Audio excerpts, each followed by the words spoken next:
small but critical part of this video was supported by Tough Toys off-road accessories. So this is the brake rotor that was on it. You would have seen me bolt that on in part one. This wasn't going to work because the brake calipers that I have weren't going to work with it.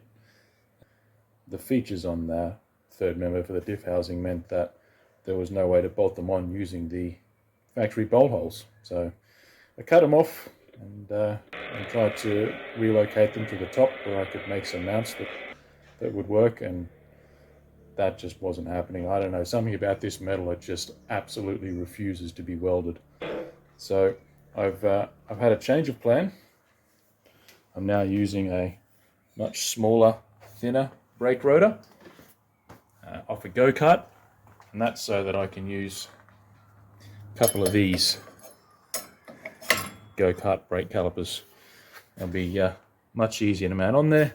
The downside to that is that they are smaller and the rotor itself is thinner. That's going to be okay because it's a pinion brake, so the braking force is going to be multiplied 3.5 times through the gear set in there. The downside is that they are hydraulic, and given that this is going to be the handbrake and the emergency handbrake, hydraulic isn't ideal.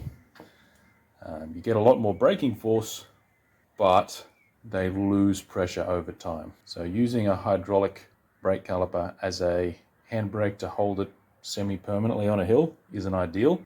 So what I'm going to have to do is add in some sort of spring clamp so that it can stretch or compress a spring and store energy in the line, and then as it slowly loses pressure, that spring will continue to apply energy into the system, at least until it runs out. So I'll have to check it every now and then, or build some sort of alarm system into it, but probably build some kind of cross member that comes across there and then swoops down to make some space for the transmission and engine things over this side. But I think this is probably going to be the best compromise. I'll get that built up and we'll move on from there.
And brakes are done, which I'm pretty happy about.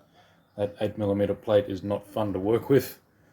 Yeah, it's overkill, but it's brakes. I'm okay with a little bit of overkill. Top one is pretty obvious there. It's going to be nice and strong when it's welded up. Bottom one is what you've already seen, just triangulated back to the subframe there. I think that'll do pretty well for just a handbrake and an e-stop. Next job is working out where I can mount this down here somewhere. Worm drive gearbox I'm using for the fly-by-wire steering. So let's get started on that.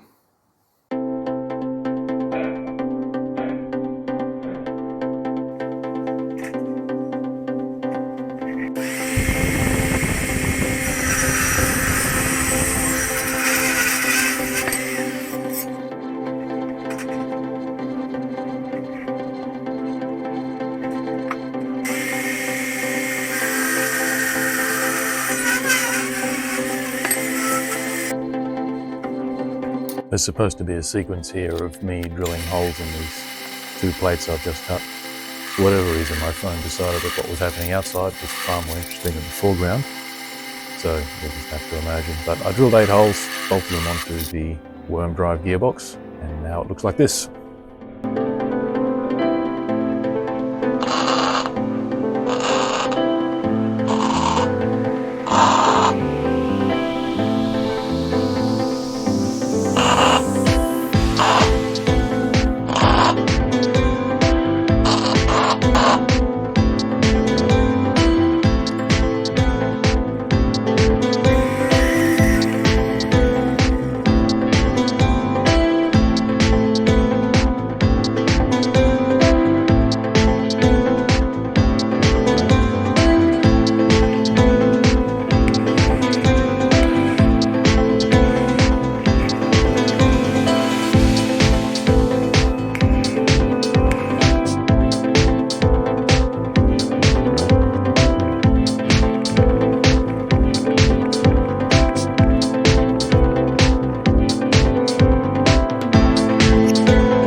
This is Zach.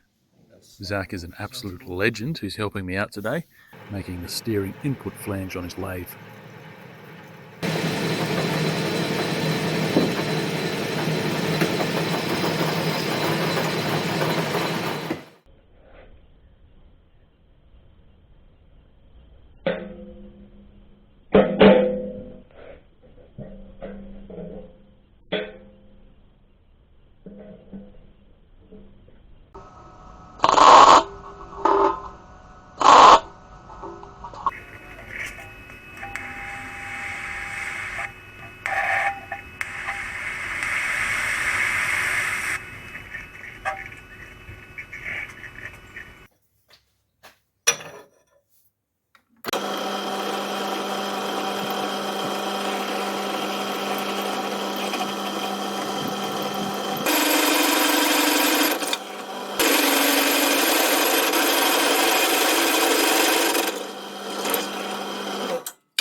Okay, time for a pro tip.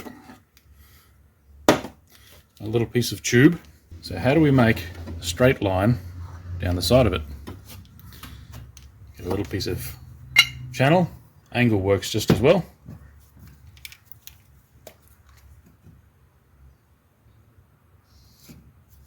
Perfect straight line every time.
This is Stephen from Tough Toys Off-Road Accessories. I've put a link in the description.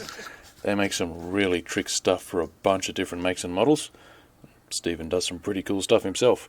He's helping me out today by milling this little keyway in my steering shaft. With that done, I can roll some music and continue the assembly.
And the steering's done. Goes left and right. Now you might be thinking that that wheel is turning the wrong way for the way the wheels are steering. But that's okay. Partly because this is a rear axle, but mostly because that's not a steering wheel. That's a toothed wheel. It's actually a flywheel. And that's so that I can steer it with electric motors with a button. And that would be these. I've decided I'm going to use starter motors, hence the flywheel. I think these are a great little compact high torque 12 volt motor, solenoid and everything already built in. So you can switch them with a normal switch. That little gear wheel comes out and will engage with the teeth on the steering flywheel and allow it to steer. Now I have to use two because the starter motor obviously only turns in one direction and I need this thing to steer in both directions. So I'll be mounting one up and one down, sort of like this, and that solves that problem. So the only problem I've got is that I went with using this worm drive gearbox instead of just a regular steering box, which would have been much easier, specifically so that it won't back drive, which means I can use the independent brakes on the wheels to steer this thing around using differential steering, and it won't actually steer the tyres, being a steer axle and all. Problem is that that doesn't work. This worm drive is only a 10:1 ratio, which isn't enough to prevent it back driving. But I've got a solution. This is a wheelchair restraint system from a Japanese van. So its normal mode of operation is pull these two hooks out and attach them to the wheelchair. And then flick a switch and apply some power to it and they lock into place, actually winch into place.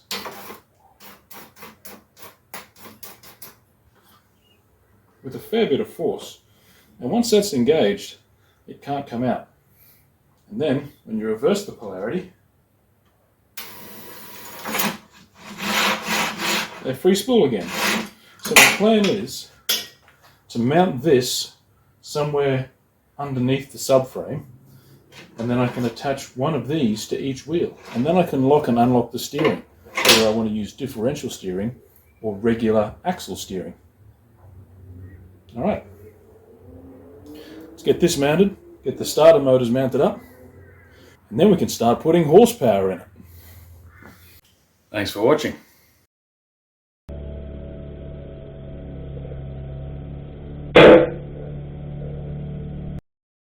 Done. You know, I mean, nice is nice though. So, that was my fat ass breaking your chair. Did it?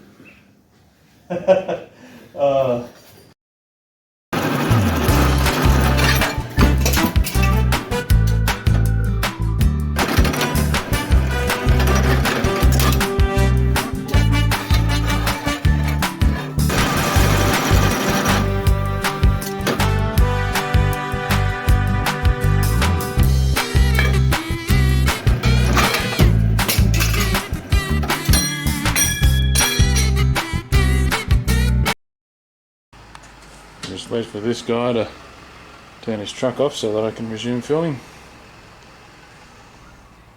Come on, mate. Direction that the way you tip the wheel. This is like the snow area. Oh my god, will you shut up?